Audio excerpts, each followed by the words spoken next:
It's a wonderful environment. The staff are really wonderful, and the students that I've had have been very dedicated. So it's a real pleasure to come and teach here. I teach a wide variety. The youngest student I've taken on is a 7-year-old, and the oldest student I had was a retired lawyer.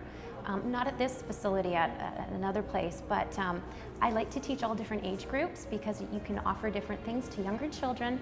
Technique, you can't do a lot of technique when their voice is still developing, so it's more about building confidence, musicality, and stage presence. While with older people, I can develop their real technique, and we can really get into that and dig into it. Well, one thing that I like to do is I like to give them ownership of their lesson, even at a small age. So I always ask them questions. So does that feel comfortable in your voice? What was good about that? What did you like about that? What could we make better? So they're starting to develop very discerning ears, so they can learn how to fix their voice. That's my goal as a teacher. I eventually I don't want to be your teacher one day. I don't want you to need me at some point. I want you to have your own skills that one day you can figure it out on your own. So that's my ultimate goal.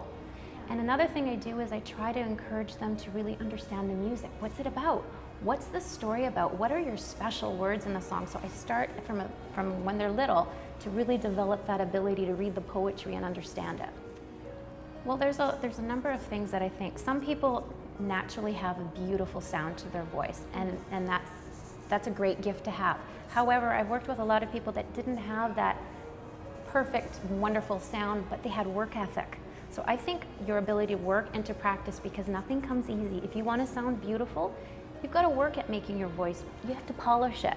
So it doesn't matter if you have a wonderful instrument to start with, you still have to refine it and make it better. So I think work ethic and the desire to improve and the desire to learn, those are the most important qualities. Yeah. Sometimes we do mock auditions too. Oh. Okay, I'm listening to you. I'm going to be like an auditioner. I'm going to give you that stress. Sing it for me. How do you introduce yourself? How do you bow?